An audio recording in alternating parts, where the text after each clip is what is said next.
Bonjour et bienvenue dans Rideau Rouge, votre rendez-vous culturel hors des sentiers battus. Je suis Alex, metteur en scène et fondateur du Bazar Culturel. Après avoir été 7 ans directeur de compagnie, j'ai monté un centre d'animation itinérant pour démocratiser l'accès à la culture et encourager les pratiques artistiques populaires. Dans ce podcast, je pars chaque semaine à la rencontre de personnalités, libres penseurs ou collectifs qui contribuent par leurs actions au partage des savoirs et des expériences. Alors si vous êtes à la recherche d'une parole engagée, montez vite à bord car le départ est imminent. Camarades, bonjour et bienvenue dans le 56e épisode de Rideau Rouge. Je suis comme toujours très heureux de commencer ma semaine avec vous par une discussion sans prétention avec des invités de qualité. Si vous me découvrez grâce à cet épisode, sachez en effet que Rideau Rouge sort tous les lundis à 8h sur les plateformes de streaming traditionnelles et sur YouTube. Et pour ne manquer aucune sortie, il suffit bien entendu de s'abonner. Aujourd'hui, j'ai l'immense plaisir de recevoir une personne pour laquelle j'éprouve une sincère admiration, Rémi Ouattremez. Fondateur du média Juste Milieu, Rémi décortique l'actualité avec un angle pas comme les autres, comme il le dit lui-même. Juste Milieu, c'est l'actualité, plus la rigolade, moins le mensonge, avec des vidéos quotidiennes sur YouTube, Twitch et ailleurs. Un média qui assume sa ligne éditoriale et ses couleurs à l'heure où l'on croirait que toute la presse a été fondue dans le même moule, ça fait plaisir et c'est justement de ça que nous allons parler ensemble. Bonjour Rémi, bienvenue. Bien le bonjour, bonjour, merci beaucoup pour l'invitation. Ravi d'être dans ce joli bazar culturel. Avec grand plaisir, c'est un honneur pour moi de vous accueillir aujourd'hui. Alors je suis un grand fan de la farce tranquille. Je pense que j'ai vu à peu près tous les épisodes depuis au moins 2 ans. Bon, j'avoue, j'ai pas suivi les premiers, hein, je vous ai découvert sur le tard, mais il y a encore des gens qui vous découvrent aujourd'hui. Donc je pense qu'on peut quand même dire que je suis un ancien maintenant. Bah, merci beaucoup, vous avez bien du courage parce que même moi, je vais pas tout regarder, ça me déprimerait. C'est vrai que l'actualité est parfois un petit peu compliquée, mais la façon que vous avez de l'aborder est quand même plutôt chouette. Donc pour les personnes qui vous découvriraient par ce podcast, je vous invite vraiment à aller découvrir le travail de Juste Milieu. Avant toute Merci. chose, Rémi, j'ai une petite question pour vous. En ce moment, une parole que vous aimez entendre? Alors, c'est bête, hein. Promis, je ne fais pas une réponse de Normand à éviter la question, mais j'aime bien entendre parler du réel. Parce qu'on est entré dans une dimension où tout devient tellement lunaire que voir ce qu'on voit, c'est une phrase que j'aime bien de Charles Péguy qui dit le plus dur, c'est de voir ce qu'on voit. Quand on se dit, ben, voilà, on est le 26 janvier au moment où on enregistre cet échange, la France commence voilà, ça commence à swinguer un petit peu avec les agriculteurs qui s'énervent et à raison. Ils sont en train de monter dans la capitale. Gérald Darmanin nous dit, bon, vous inquiétez pas, ils peuvent tout casser. On répond pas à l'énervement des gens en envoyant les CRS. Donc, petite pensée pour nos amis Gilets jaunes. Et pendant ce temps, Emmanuel Macron part en Inde. Et Brigitte Macron, qui est restée en France, reçoit Rihanna et Kenji Girac à l'Élysée. Donc, voilà, au départ, je pensais être un peu un bouffon qui allait chercher la drôlerie dans le réel, sauf que le réel est devenu profondément risible, et vous trouvez encore des gens qui vont vous dire, non, mais vous savez, c'est plus compliqué que ça, mais en fait, ça veut dire ci, ça veut dire ça. Et donc, les paroles que j'aime bien sont des paroles de réalité, où des gens vont vous dire, ben, c'est n'importe quoi, quoi. Et effectivement, après, chacun a ses opinions et ses idées, de gauche, de droite, d'extrême gauche, d'extrême droite, on fait ce qu'on veut. Mais réussir à voir le réel en ce qu'il a de plus risible, de plus profondément, parfois choquant, parfois rigolo, ben, c'est une parole qui se fait de plus en plus rare, donc que j'aime bien entendre. Justement, comment est-ce que vous avez commencé à voir le réel? Votre intérêt politique, il date de quand? Et c'est né comment, cette capacité, en fait, à lire entre les lignes, si je puis dire? Bah, c'est vrai, alors, quand je dis voir le réel, attention, je ne fais pas la promesse aux gens d'être Néo. Pour ceux qui ont vu Matrix, j'aurais pris la bonne pilule et j'aurais accès à une réalité. C'est pas du tout ça, hein. C'est vrai que au départ, la petite aventure a commencé avec une précédente chaîne YouTube que j'avais créée il y a bientôt 10 ans. Oh, le coup de pelle, qui s'appelait Let It Be. Donc, je suis toujours passionné de bouquins, c'est ma première passion et je faisais des petites chroniques littéraires et tout ça. Puis petit à petit, clairement, par opportunisme, je me suis dit, je vais parler d'actualité, toujours en le recoupant avec des livres. Mais je me suis dit, ça fera plus de clics, plus de vues. Donc, il y avait vraiment de l'opportunisme là-dedans. Et puis, j'ai vraiment assumé le virage il y a 3 ans maintenant en créant Juste Milieu, en me disant, bah voilà, on va aller à fond dans l'actualité, parce que voilà, la communauté avait bien grandi grâce à ça. Donc, je me suis dit, bah, faut aller à fond dans la chose. Et au départ, mon idée, c'était, c'est un peu le slogan de la chaîne, c'est l'actualité plus la rigolade, moins le mensonge. Je suis pas bon en maths, c'est la seule opération que j'ai réussi à résoudre dans ma vie, ou plus ou moins. Et en fait, au départ, comme je disais tout à l'heure, j'essayais vraiment de chercher ce qui pouvait faire marrer les gens dans l'actualité, en respectant les opinions de chacun. Comment on pouvait créer un trait d'union entre des types qui votent Mélenchon et des types qui votent Le Pen, en disant, bah, moi, par exemple, je vote Mélenchon, bah, je vais me moquer de Marine Le Pen, mais je vais aussi réussir à me moquer parfois de Mélenchon et ses ouailles quand il y a des trucs rigolos, et vice-versa. Et donc, c'est vraiment cette notion de trait d'union qui me plaisait bien, en allant chercher les petites taches quoi, sur la veste de chaque candidat politique, où on les prend au sérieux, parce que c'est sérieux, tout n'est pas risible non plus, mais parfois, il faut rire un petit peu. Il faut rire un petit peu parce que ça n'empêche pas la prise de recul, ça n'empêche pas la réflexion. Et c'est vraiment voilà, ce que je m'amusais à chercher dans le réel, voilà, la petite tache de tomate qu'on trouve sur la veste de gens sérieux. Et c'est vrai qu'aujourd'hui, je dois reconnaître qu'en à peine 3 ans, parce que j'ai pas une expérience immense, j'ai 29 ans, euh, l'exercice a changé. Je compare avec les vidéos, la manière avec laquelle je les préparais avant. Aujourd'hui, il y a des moments où je me dis, bah, voilà, je vais lire l'actualité, faire un petit peu un jeu comique à laisser un silence et tout, et il n'y a pas plus à dire, quoi. Il n'y a pas plus à dire. L'affaire Depardieu, tout commence d'un reportage tourné en Corée du Nord par Yann Moix. Normalement, c'est Camoulox qui doit suivre. Non, non. Et c'est sérieux, c'est l'actualité. Donc le réel a une dimension comique encore plus importante qu'il suffit de voir pour se rendre compte de la rigolade, quoi. Est-ce que le problème aujourd'hui vient pas également du fait qu'on a tendance à faire trop de concessions à son camp politique? Vous dites que vous, votre rôle, votre envie, c'est de faire ce trait d'union entre la gauche et la droite, notamment. Mais est-ce que, par exemple, bah, on voit chez des personnes qui pourraient voter Le Pen, qui vont tendance à ne pas vouloir voir les défauts de leur camp, et d'un autre côté, ceux qui vont être plutôt pro-Mélenchon ou même pro-Macron, hein, vont faire la même chose, quoi. C'est-à-dire qu'on voit les défauts chez les autres, mais pas chez nous. Absolument. Après, c'est une vieille logique presque anthropologique. On pourrait le comparer, par exemple, dans un registre un peu plus terre à terre, mais aux supporters d'une équipe de foot ou de rugby ou de handball. On va plus facilement voir les largesses accordées par un arbitre à l'équipe adverse qu'à sa propre équipe.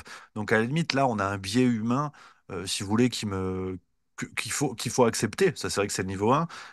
C'est voilà, voir la poutre dans l'œil du voisin alors qu'on voit pas la paille dans le sien. Après, ce qui aujourd'hui m'interpelle et en tant que citoyen me fait réagir, c'est cette impression, si vous voulez, que on a ce côté clanique dans la politique où effectivement chacun défend son camp et va être plus ou moins apte à cerner les erreurs de son propre camp. Mais la dimension politique qui s'installe aujourd'hui, c'est qu'au fond, tout ça n'est qu'un jeu de dupes qui contribue à favoriser le même système politique en place, à savoir un système libéral et progressiste, aveuglément progressiste. Euh, et c'est par exemple ce qu'on voit, on a différents exemples, c'est les oppositions de façade qui viennent se bagarrer dans les médias et qui par contre sont main dans la main lorsqu'il s'agit de voter une augmentation de 300 euros des frais de mandat de chaque député. Là par contre, il n'y a plus du tout de combat. Alors pour la réforme des retraites, on va faire le sketch, on va faire la pièce de théâtre qui aurait toute sa place hein, dans les grands boulevards à Paris. Alors que tout le monde sait très bien que ça va finir en 49-3 et tout le monde va rester dans son rôle à dire ah, quand même, c'est pas bien, vous avez vu Elisabeth Borne, mon Dieu, qu'elle est méchante. Alors que personne n'ignore que ces dispositions politiques sont décidées à plus haut niveau, à savoir le niveau de l'Union européenne, et que Mélenchon eût été au pouvoir, que Le Pen eût été au pouvoir, que Fabien Roussel, qui vous voulez, la pièce de théâtre aurait été la même avec un autre metteur en scène. Mais le texte, on le connaît. C'est comme quand vous jouez Molière, c'est-à-dire vous rajoutez pas des paroles d'Aya Nakamura. C'est comme ça. Il y a un texte, Ah bah, il y en a qui le vous font dans l'assumez. le théâtre contemporain, ça se fait, hein. Justement, si vous voulez obtenir des subventions aujourd'hui, promettez de mettre du Aya Nakamura dans du Molière et là vous les C'est aurez. vrai. Vous aurez le théâtre de Chaillot et plus encore. Ça, c'est vrai, ça, c'est bien vrai. Donc, espérons que ça n'arrive pas dans la politique. Mais voilà, c'est pour ça que ces logiques de camps politiques qui ont toujours existé, aujourd'hui, me semblent dépassées, en fait, par un arrière-plan assez puant, où on se rend compte que nos partis politiques se contentent pour la plupart, pas tous, hein. Je veux surtout pas donner l'impression d'un discours à la tous pourris ou pas du tout. J'aime profondément la politique et les enjeux de la politique. Je n'aime pas la manière avec laquelle elle est faite aujourd'hui, parce qu'on on donne une mauvaise pièce de théâtre aux gens qui se mettent sur la gueule en disant bah, moi je suis Le Pen, toi t'es Mélenchon, toi t'es fasciste, toi t'es gauchiste. Mais au bout du compte, tout le monde se fait duper et l'addition est la même pour tout le monde. Juste quand vous parlez de progressisme, on est d'accord, on parle pas de progressisme social, mais plutôt de progressisme technologique. Parce que c'est vrai que le mot, il a quand même une connotation positive, et j'ai l'impression qu'on joue là-dessus. Je veux dire, moi, à l'école, on m'a appris, la gauche, c'est les progressistes, c'est ceux qui veulent plus de droits pour tout le monde, et en fait, c'est les gentils, quoi. Les progressistes, c'est les gentils. Sauf qu'aujourd'hui, dans le discours médiatique, tel qu'on nous le sert, le progressisme a gardé cette connotation positive, alors que derrière, on nous vend non plus du progressisme social, puisque au contraire, ça a tendance à reculer, mais un progressisme technologique et voire même transhumaniste dans une certaine mesure. Ah, absolument, c'est tout le piège intellectuel de ce terme-là, parce que ce serait bête de dire le progrès est mauvais en soi. D'une certaine manière, l'invention du feu est un progrès. Donc, c'est un progrès technique. À un moment donné, tu as un type qui s'est réveillé, qui dit, tiens, je vais frotter deux caillasses, il y a peut-être moyen de faire chauffer les merguez. C'est un progrès. Après, de ça au transhumanisme, on peut appliquer exactement le même mot. Mais intellectuellement, il faut faire la gymnastique de dire de ne pas poser de jugement moral. Le progrès n'a pas vocation à être bon ou mauvais en soi. C'est comme le couteau à pain, si vous voulez. Celui qui a inventé le couteau à pain n'est pas responsable des assassinats qu'on va commettre avec son outil qui, au départ, est destiné à couper la baguette. Et c'est ça qui me dérange profondément aujourd'hui, c'est que vous avez les apôtres du progressisme avec cette logique assez basse de plafond, qui est de dire le progrès, en fait, c'est l'impossibilité de revenir en arrière. C'est bien parce qu'on va devant, on va de l'avant, on est en marche, sans mauvais jeu de mots. Donc c'est l'avancée permanente. Et ceux qui, à un moment donné, regardent dans le rétroviseur en disant, bah, peut-être que sur tel point, que ce soit des droits sociaux, la technologie, la médecine, vous avez des types qui, à un moment donné, vont dire, bon, bah, peut-être qu'on peut s'arrêter là, c'est pas mal, tu vois. Ah ben oui, mais vous êtes conservateur. Le fait de conserver devient mauvais en soi. Je suis pas certain. Je suis pas certain. Si demain on se fait tous ranger une puce dans le cerveau et que nos discussions de bistrot on les a avec des smartphones, je suis pas certain que sur le plan anthropologique, sur le plan philosophique, on ait quelque chose de bénéfique à l'homme en soi. Et c'est tout le débat. Vous avez des Laurent Alexandre qui sont des hommes sandwich de ce progressisme aveugle. Là où parfois vous avez des types, alors avec des agendas politiques, c'est parfois à outrance ou pas, mais quand on se dit qu'aujourd'hui, le fait d'aimer l'histoire de France ou de son pays, qu'importe, hein, est teinté de conservatisme, on est dans un délire, quoi. Aimer l'histoire de France, ça devient conservateur, et se mettre une puce électronique dans le CIF, c'est le progrès. Là, on arrive quand même à une ardoise qui me gêne un petit peu. Ouais. Alors revenons un petit peu en arrière, à l'époque de Let It Be. Est-ce que vous aviez déjà à ce moment-là un intérêt pour la politique au démarrage de votre projet sur YouTube, ou est-ce que c'est venu plus tard? Bah, c'est vrai que pas vraiment. C'était vraiment les bouquins au départ, ma grande passion.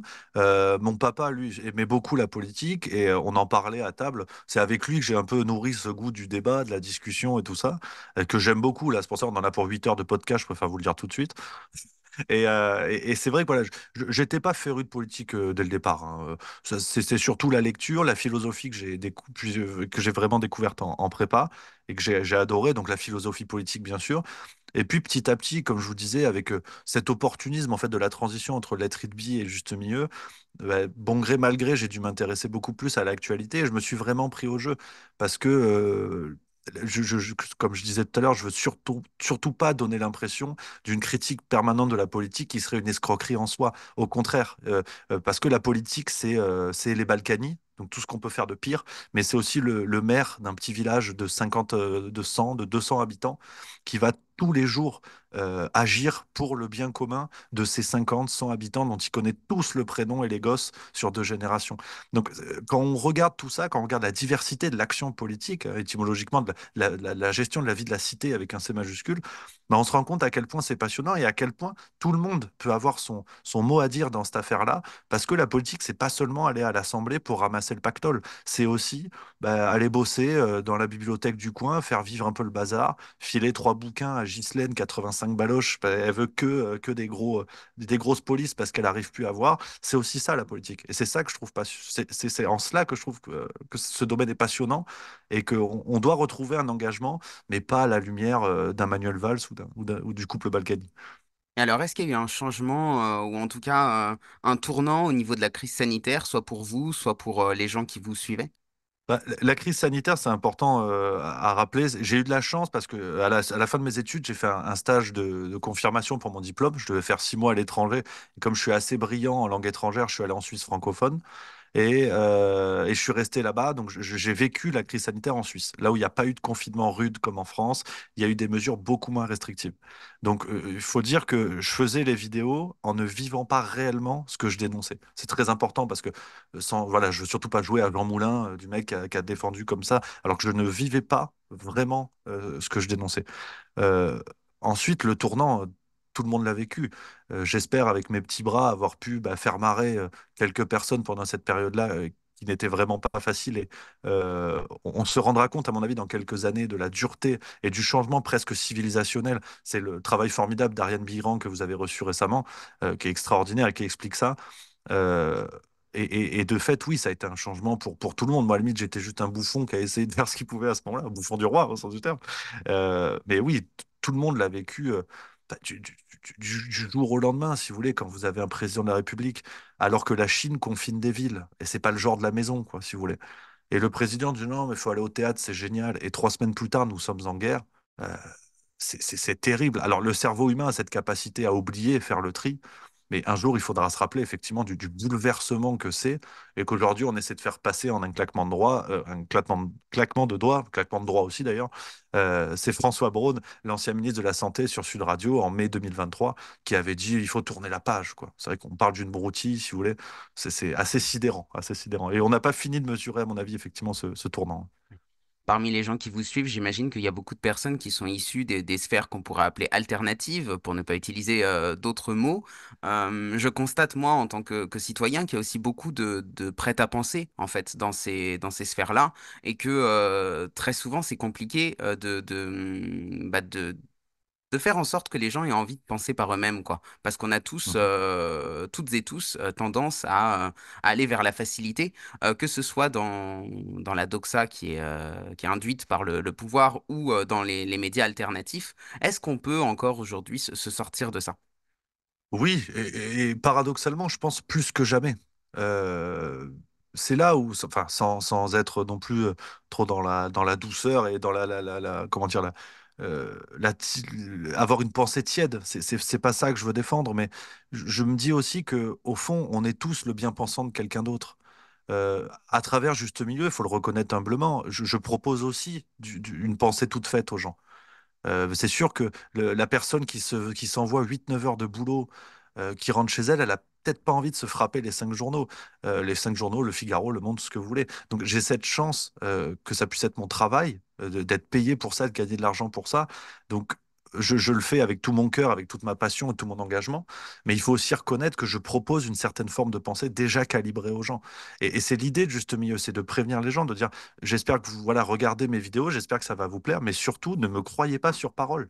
Regardez, je mets les sources en bas de toutes les vidéos, allez vérifier, dites-moi en commentaire si vous n'êtes pas d'accord, si je me suis planté, si j'ai dit des conneries, pour que le débat soit vif.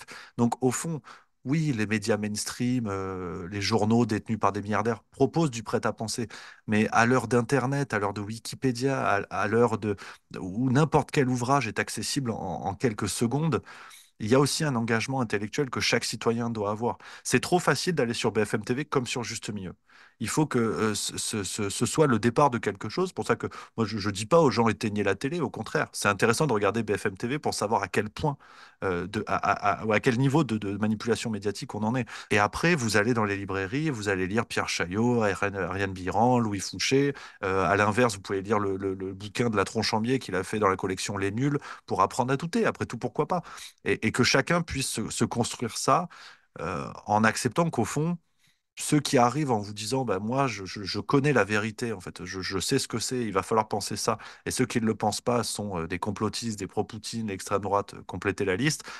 Si, voilà, ceux qui vous disent ces gens-là, faut pas les prendre au sérieux, bon, bah, c'est le début de quelque chose de problématique. Mais petit à petit, si on n'arrive pas à cerner ça, si on n'arrive pas à comprendre la manipulation intellectuelle qui est en place, le vrai danger est là. C'est pas tant de regarder BFM TV, Juste Milieu ou Zul.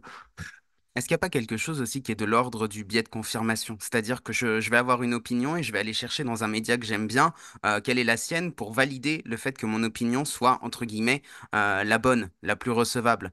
Je vais prendre un exemple très récent qui est celui des attaques du 7 octobre. Je me souviens qu'à ce moment-là, vous avez eu une posture qui était très intéressante. Vous avez dit à votre audience dans une vidéo, je ne suis pas là pour vous dire ce que je pense de ce conflit entre Israël et le Hamas. Faites-vous votre propre opinion. Quelle a été à ce moment-là la réception de votre audience, si c'est pas indiscret? Bah, la réception, en fait, elle a été plutôt cohérente parce que c'est au cœur du projet de juste milieu. Il y a cet aspect rigolade d'essayer d'extraire la substantifique moelle de rire qui se cache dans le réel, mais il y a aussi parfois le retour à ce que c'est-à-dire un citoyen avec des chemises à bas cou qui fait des vidéos avec son smartphone. Et j'ai pas la prétention de tout expliquer et tout savoir. Sur le conflit israélo-palestinien, enfin l'attaque du 7 octobre qui en est un prolongement.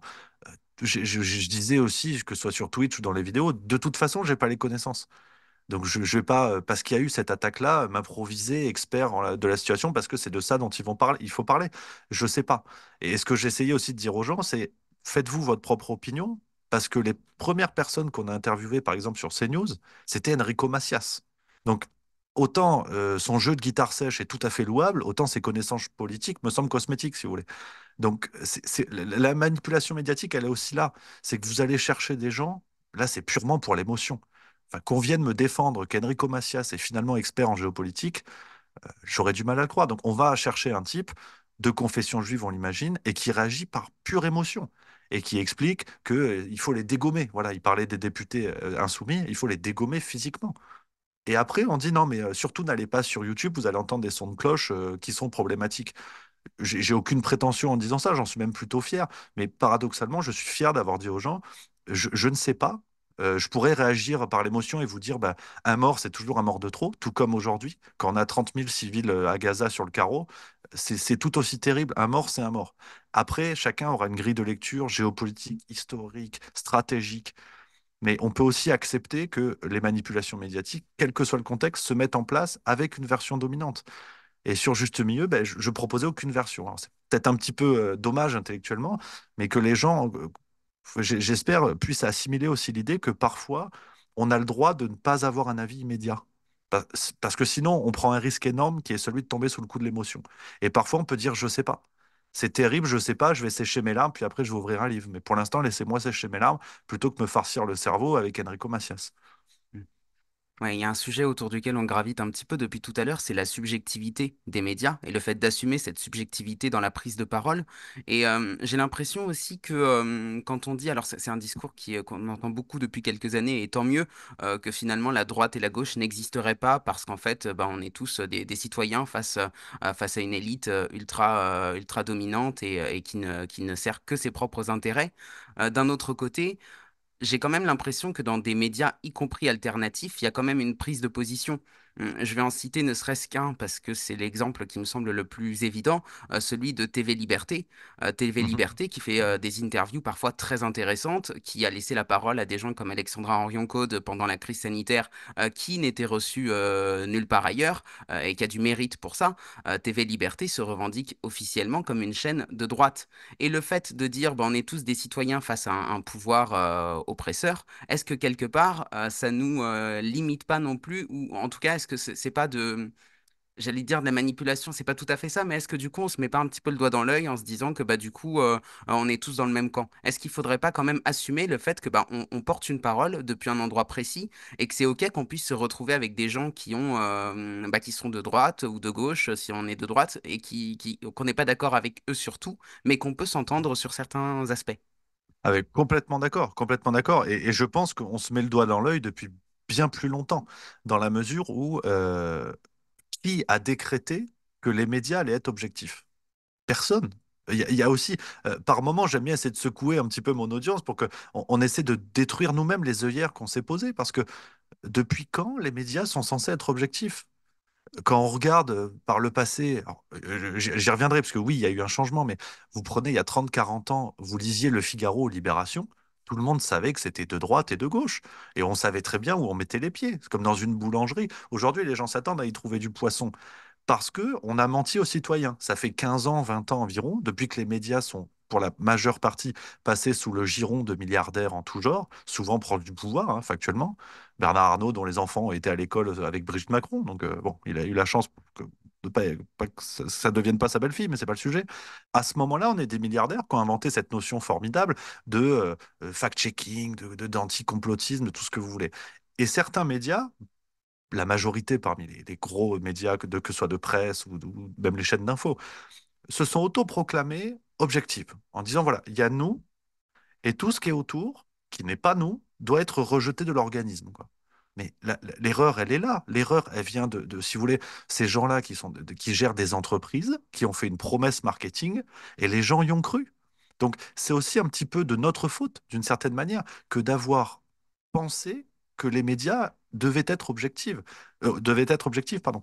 Ça n'a jamais été le cas, et aujourd'hui, c'est ni plus ni moins qu'une promesse marketing tenue par des entreprises privées. Et puis pour ce qui est du service public, là encore, il y a une deuxième erreur qui a été faite et une deuxième couleuvre qu'on a tous bien voulu avaler, qui est de dire c'est le service public, donc ça va. Mais comment on peut intellectuellement concevoir que quand c'est en Russie, on dit ah oui, mais les médias financés par Poutine, vous savez, méfions-nous. Et quand c'est en France, ce serait génial.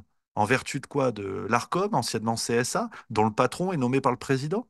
Bah, c'est pas sérieux en fait. Et quand on met tout ça à plat, c'est pas du tout un discours anti-média que je tiens, mais c'est juste de voir ce qu'on voit. C'est un peu le fil rouge de notre échange, de voir ce qu'on voit. C'est que à aucun moment les médias privés ne sont censés être objectifs, et à aucun moment le service public n'est censé l'être non plus parce qu'il est le bras armé intellectuel, on va dire. Parce que l'heure est au réarmement, donc on peut y aller de bon cœur sur les termes belliqueux, mais le service public est un organe de communication du gouvernement. Aujourd'hui, avant d'enregistrer avec vous, c'est Le Monde qui a révélé que les dirigeants de France Télévisions avaient interdit à des émissions comme Complément d'enquête, Enquête d'investigation et une autre émission, de faire des enquêtes sur Alexis Collère, Rachida Dati et Gabriel Attal, parce que les enquêtes étaient déjà prévues et devaient être diffusées bientôt, et ils ont dit dans un souci de respect du temps de parole. C'est Le Monde qui a révélé ça aujourd'hui, 26 janvier. Donc, qu'est-ce qu'on veut de plus pour comprendre qu'on est en train de se leurrer? Donc, sachant tout ça, on peut voir les choses différemment. On sait où on met les pieds quand on lit un journal qui est détenu par Bernard Arnault ou Xavier Niel ou Bolloré. On sait où on met les pieds quand on regarde France TV ou qu'on écoute France Inter. Et à partir de là, déjà, ça nous aère le cerveau. C'est pas bien ou mal en soi, une fois de plus, mais on sait où on met les pieds. Sur YouTube, c'est la même chose. Euh, pour moi, cette promesse de la subjectivité, je suis très fier de l'assumer. Et beaucoup de collègues, Nicolas Fidal, Alexis Poulain, Greg Tabibian, Tatiana Ventose, enfin, personne n'arrive en disant nous, on est neutre, on est la vérité, vous inquiétez pas. Au contraire. Et j'espère que c'est peut-être ce qui plaît aussi à nos concitoyens. Bah, au fond, c'est pareil, quoi. On est tous là à dire, bah, moi je pense ça, toi tu penses ça, mais on le reconnaît. Et sur juste milieu, ce que je fais est complètement biaisé. Les choix de sujets, la façon de le traiter, évidemment, évidemment. On va parler maintenant un petit peu de ce qui arrive. Je parle bien entendu de votre spectacle. Comment est né ce projet et bah, comment est-ce que vous vous sentez par rapport à ça? Je parle du passage de YouTube à la scène. Bah, c'est vrai que c'est un petit rêve que je réalise. J'ai toujours été un passionné de théâtre, de stand-up, de one-man show. Voilà, depuis les Inconnus. Il y a bien sûr le cas de Dieudonné, on pourra y revenir, qui pour moi sur scène est l'un des meilleurs. Les choix politiques et médiatiques qu'ils ont fait sont bien plus discutables. Voilà, tous ces humoristes-là, aujourd'hui, c'est Blanche Gardin, Guillermo Guise. On pourrait élargir la liste jusqu'à Gérald Darmanin, mais bon, c'est pas sa profession malheureusement. Et j'ai toujours aimé ça, et c'est vrai que il y a 2 ans maintenant, j'ai eu la chance de réaliser ce petit rêve en faisant les premières parties d'un humoriste belge qui s'appelle Stéphane Cuvelier, que je salue et que j'embrasse. C'est grâce à lui que vraiment que tout a pu commencer, que j'ai pu m'essayer à ça. Et c'est vrai que voilà, Juste Milieu grandit bien, on est super content. Voilà, la chaîne grossit bien, on a lancé des revues, on arrive à essayer de construire un média complet. En tout cas, on essaie de le rendre complet, voilà, autour de la chaîne. Et 2024, on s'est dit, il faut aller au bout de cette aventure. Il y a clairement un plaisir personnel, parce qu'on est trois aujourd'hui à travailler à 100% sur le juste milieu, Édouard et Marie que je salue. Euh, et on s'est dit, voilà, on va faire ça. Il y a le plaisir perso, ça c'est clair. Et il y a aussi l'aspect communautaire, d'aller rencontrer les gens qui rendent cette aventure-là possible et essayer de proposer autre chose. Donc c'est un rêve, c'est un projet, c'est un élargissement de juste milieu avec la même ligne, c'est-à-dire qu'on va parler d'actualité, on va parler de l'Eurovision, on va parler de Kylian Mbappé, Et je vais essayer de surprendre les gens. Ça va pas être une vidéo en vrai pendant une heure et demie. J'espère essayer de surprendre les gens et d'être vraiment dans les règles de l'art du one-man show. Et voilà, c'est une aventure qui me semble cohérente parce qu'on va aussi et surtout aller à la rencontre voilà, des gens qui d'habitude sont derrière l'écran. Et là, on va pouvoir trinquer en vrai et ça, j'ai hâte. Bah ça, je vous cache pas que je trouve que c'est vraiment une initiative très intéressante parce que bon, il y a beaucoup de médias qui ont vu le jour sur YouTube et qui ont développé comme ça des communautés assez importantes. Mais quand on regarde bien, en réalité, tant qu'on est un YouTuber face à une caméra et qu'on fait des petites vidéos, et ben quelque part, il y a rien qui nous différencie de l'influenceur qui vit à Taïwan ou je sais pas où et qui va faire des vidéos pour expliquer comment payer moins d'impôts, etc. Et donc il y a un peu un côté où on se déconnecte du réel.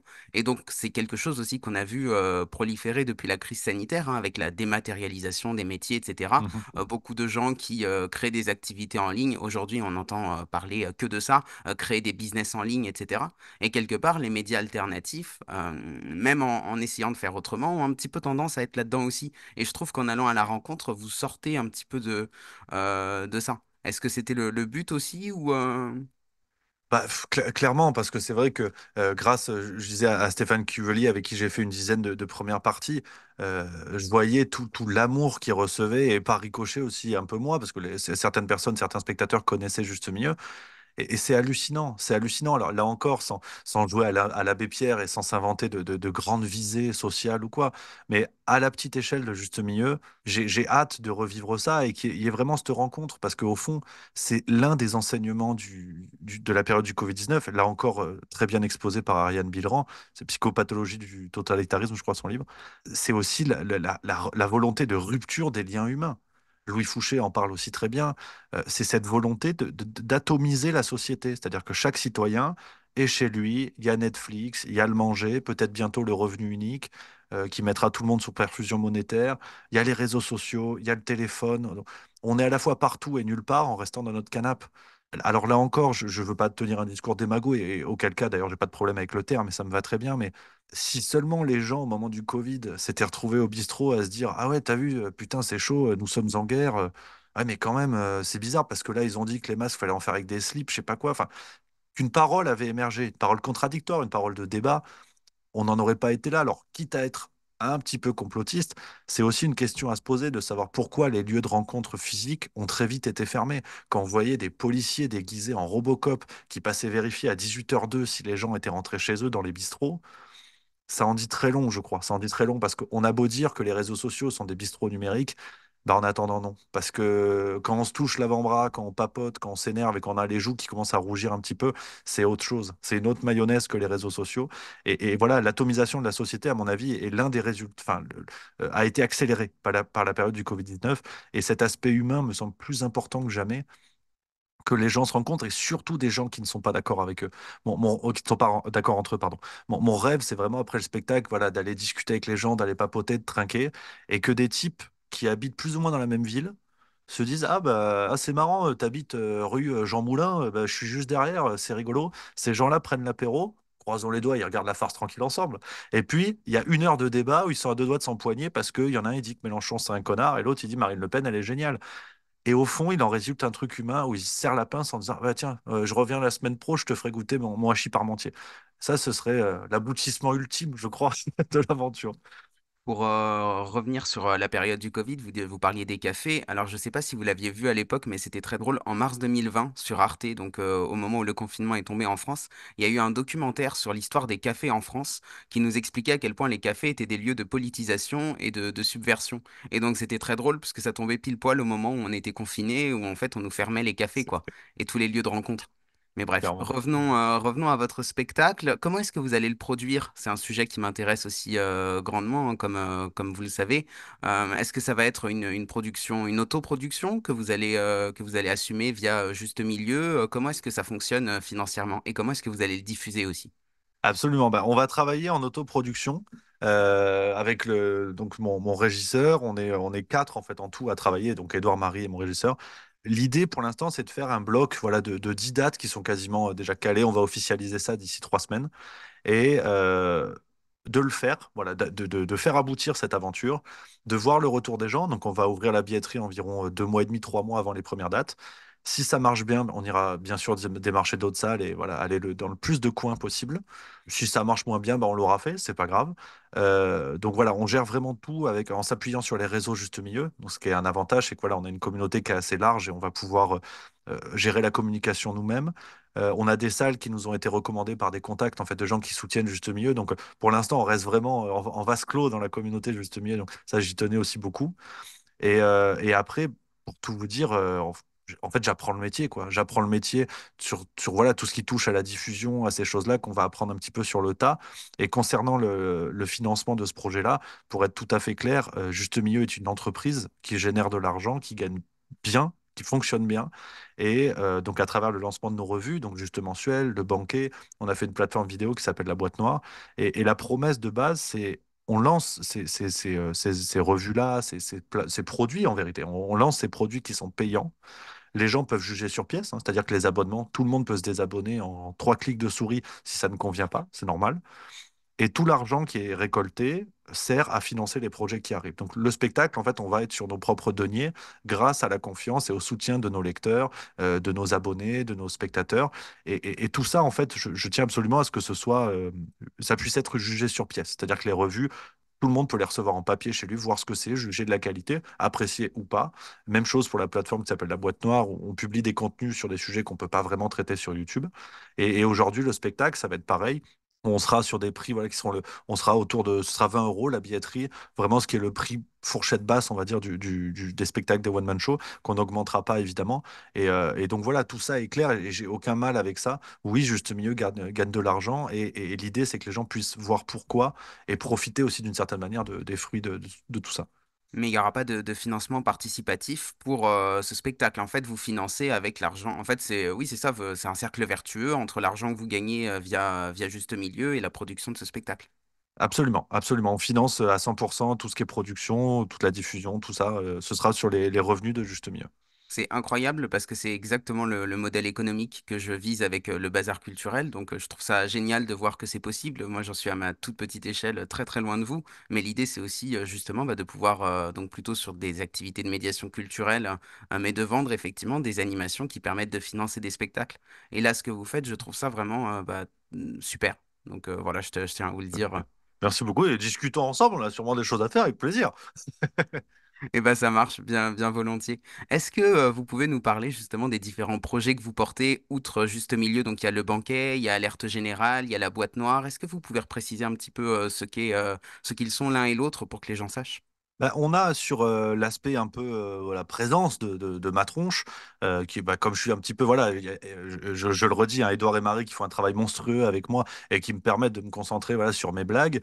Donc c'est une aventure qui n'existerait pas sans eux. Euh, donc moi je suis un petit peu la vitrine. Alors vous doutez bien que c'est pas pour l'esthétique, mais voilà, je suis un peu la vitrine de cette aventure. Donc j'essaie le plus possible en fait d'être présent sur d'autres médias dès que j'ai des propositions d'interviews, comme là pour filer un petit coup de pouce, en fait, que l'audience de Juste Milieu ruisselle, hein, que ça ruisselle un petit peu. On nous l'a tant vendu, le ruissellement. Et donc voilà, d'être présent. On a des formats avec les copains. Vous parliez de Alerte Générale tous les mois avec Nicolas Poulain du Monde Moderne et Alexis Vidal, Alexis Poulain et Nicolas Vidal de Putsch Média, pardon. Je les fusionne comme des Pokémon. Ça, c'est tous les mois. Donc, on est une fois chacun à tour de rôle sur nos chaînes respectives. Et puis voilà, l'idée, je fais aussi un format un peu plus humoristique sur une chaîne qui s'appelle Antithèse, qui fait des interviews. C'est une chaîne qui est basée en Suisse. On est copains à côté de Lausanne. Et donc voilà, j'essaie autant que possible, non pas pour être omniprésent et voir ma tronche de partout, mais surtout pour voilà, filer des petits coups de pouce et faire des projets à droite à gauche pour aider d'autres chaînes, d'autres médias qui font des trucs super, comme vous aujourd'hui. Et donc, je suis vraiment ravi. Et après, sur l'aspect des produits juste milieu, donc on a la revue juste mensuelle qui existe depuis bientôt 2 ans et demi, qui est la revue d'actualité à la sauce juste milieu. Donc, il y a votre serviteur, il y a Marie qui écrit beaucoup dans la revue, et on a des rubriques liées à l'actualité. On a par exemple Loïc Besnier, qui est le troisième avec nous, on n'est que trois à écrire dedans, qui est un fou furieux de cinéma et qui prend des thèmes de l'actu et qui les éclaire avec certains films pour creuser un petit peu les dynamiques. Donc, ça peut être le transhumanisme, les mouvements sociaux, ça peut être beaucoup de choses du genre. Marie qui a une rubrique qui s'appelle Chaud devant, qui éclaire des sujets d'actualité. Pour le numéro de février, ce sera sur les diagnostics qui arrivent concernant les habitations, vous savez, les ABCD G, là, les couleurs, qui vont faire qu'en fait, ça va détruire le marché de l'immobilier français. Donc, elle a fait une enquête sur tout ça. Moi, je travaille sur les archives, les sombres archives de Disney, entre nazisme et wokisme, hein, tout en délicatesse. Enfin bref, voilà, tous les mois, on s'amuse à décortiquer un petit peu l'actualité en allant en profondeur. Et on a une deuxième revue depuis mars 2023 qui s'appelle Le Banquet, où Juste Milieu est seulement éditeur. On s'occupe en fait de tout le bazar, quoi, la maquette, tout ça, tout ça. Et tous les mois, on a cinq six intervenants parmi les têtes qui dépassent. Donc aujourd'hui, on a eu Jacques Cheminade, Florent Philippot, Alexis Poulain, Louis Fouché, Clara Heger. On a voilà des intervenants qui changent. Je suis plutôt content. On en a une vingtaine d'intervenants différents. François Xavier aussi de la chaîne Roma Economy. Enfin, on varie vraiment beaucoup. Et le but, c'est voilà, chaque intervenant arrive avec le sujet de son choix et propose ça. On ressuscite un peu le format de revue d'idées, ce qui se faisait à un moment donné où il n'y a pas de thème, en fait, il y a pas de ligne éditoriale ou quoi. Chaque intervenant arrive, parle de ce qu'il veut. Donc on part de l'économie au cinéma, en passant par la politique sanitaire, la politique tout court, la géopolitique. Enfin, on se fait vraiment plaisir sur ça. Et depuis octobre 2023, c'est la boîte noire, qui est un format que j'anime tout seul, qui est des contenus, essentiellement des vidéos, mais il y a aussi des podcasts, où c'est tous les sujets en fait qu'on peut pas traiter sur YouTube. J'ai des choses aussi un petit peu plus personnelles, des réflexions un peu plus personnelles sur des thèmes philosophiques qui me sont chers, comme la vérité, comme la politique. On a des vidéos sur tout ce qu'on ne peut pas dire sur Brigitte Macron. On a des analyses de films, parfois comme le film Athéna, qui était intéressant, qu'on disait beaucoup, parce que à la veille des émeutes concernant la mort de Naël, enfin, voilà, on essaie d'aller encore plus loin sur cette plateforme-là, pardon. Et puis sinon, c'est Twitch, le Juste Bistrot, tous les soirs à 16h45. Enfin, ça construit un bel agenda, tout ça. Ouais, ouais, ouais, franchement, bravo, parce que c'est assez énorme comme boulot. Et encore une fois, hein, j'invite vraiment les personnes qui nous écoutent à aller faire un tour. Vous avez évoqué tout à l'heure le revenu unique. Je voudrais qu'on en parle un petit peu, parce que ça fait le lien aussi avec la question de la production des spectacles. Mais il n'y a pas 36 solutions, hein, pour produire des spectacles. Soit on les produit de notre poche, soit c'est quelqu'un d'autre qui les produit. Et si c'est quelqu'un d'autre qui les produit, ça peut être l'État ou des sponsors privés. Bon, voilà. L'autre solution, ce qui pourrait être une solution, c'est la question du revenu universel, ce que Bernard Friot appelle la sécurité sociale de la culture, c'est-à-dire qu'on pourrait Mhm. très bien imaginer que demain, ça résoudrait aussi des problèmes de propriété intellectuelle. Si demain, on n'avait plus besoin de vendre nos idées et du coup de se faire rémunérer pour produire des spectacles ou quoi, parce qu'on a un revenu qui tombe tout cuit du simple fait qu'on soit humain, et ben, ça nous permettrait de produire beaucoup plus librement. Or, cette question du revenu unique, elle a été reprise justement par toute la sphère ultralibérale et ça risque effectivement de nous tomber sur le coin du nez, non pas comme quelque chose qui va nous libérer en tant qu'individu, mais au contraire comme quelque chose qui va nous asservir. Quel est votre regard là-dessus?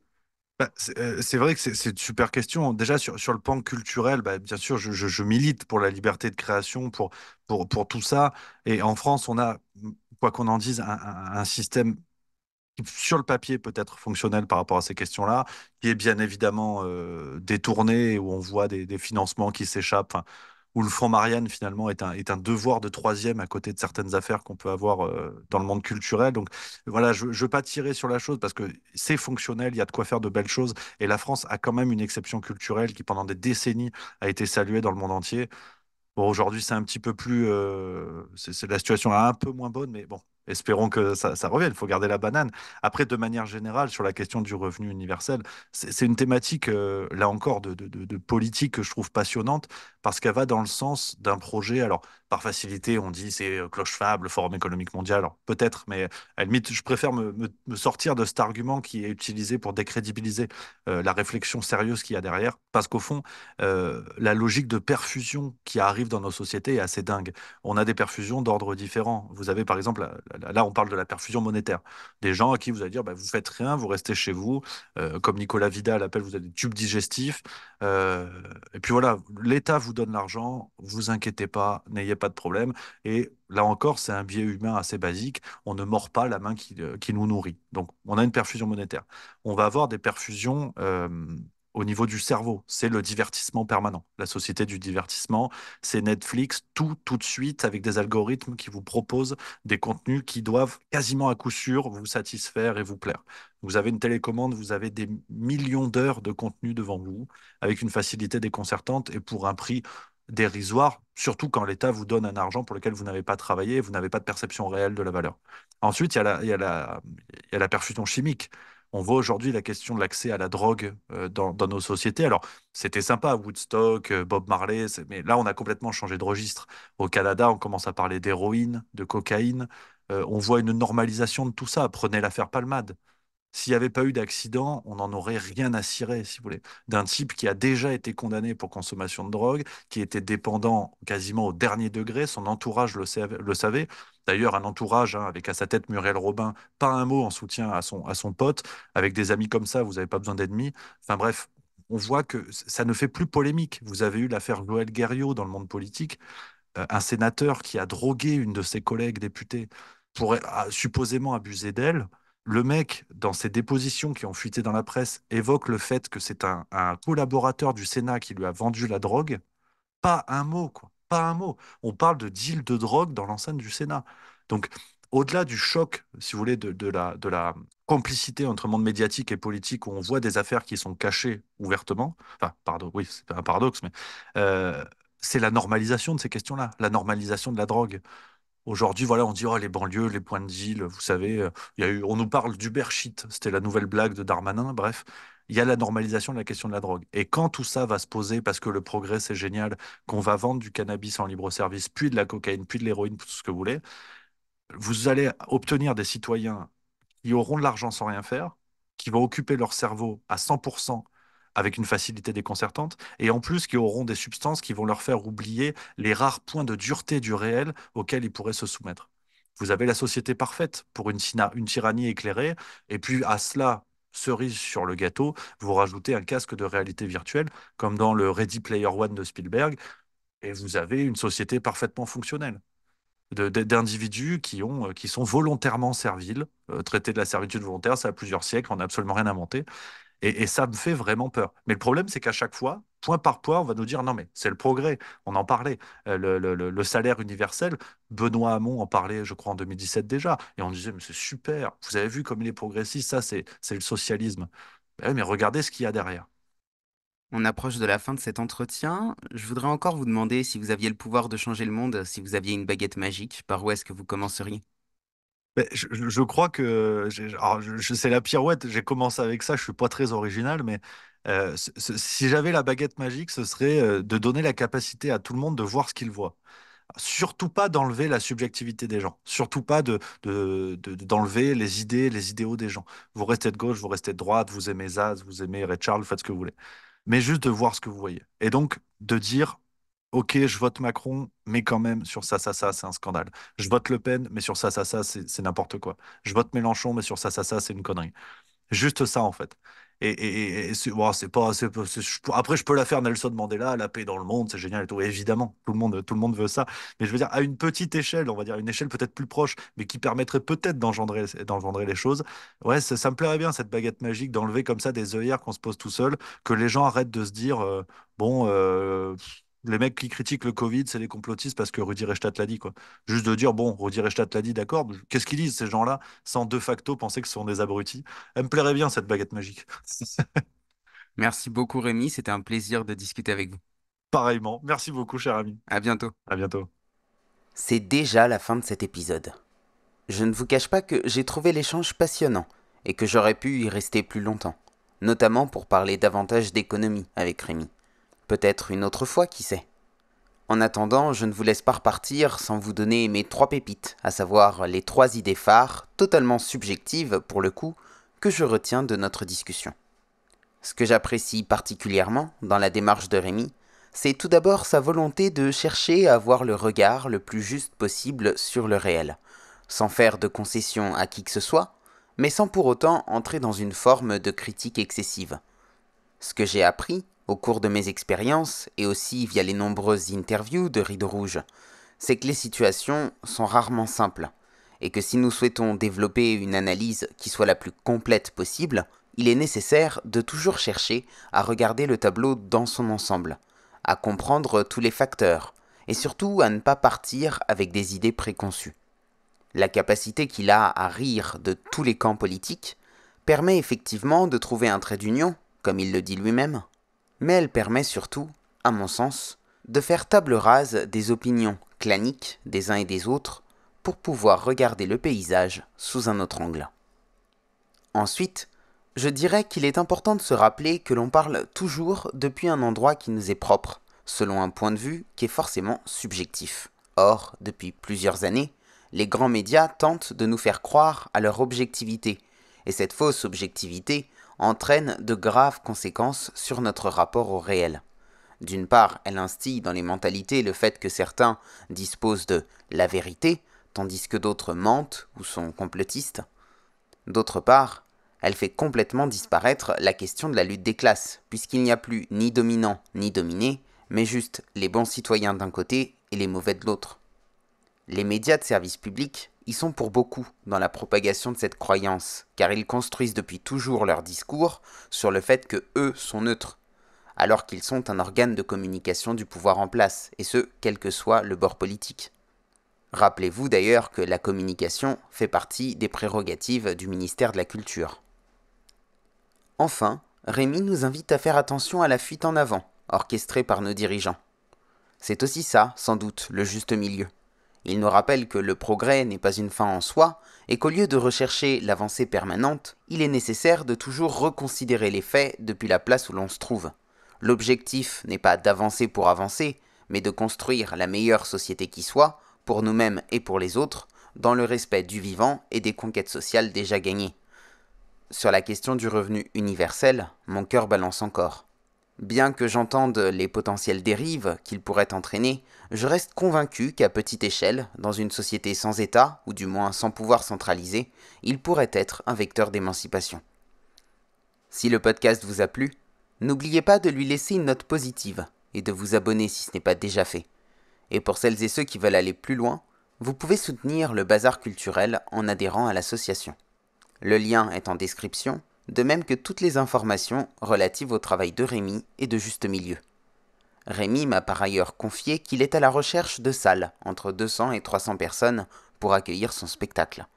Comme je sais que mon audience est majoritairement locale, je m'en remets à vos réseaux. N'hésitez pas à me contacter si vous avez des pistes. Merci d'avoir écouté cet épisode et à la semaine prochaine pour une nouvelle rencontre hors des sentiers battus.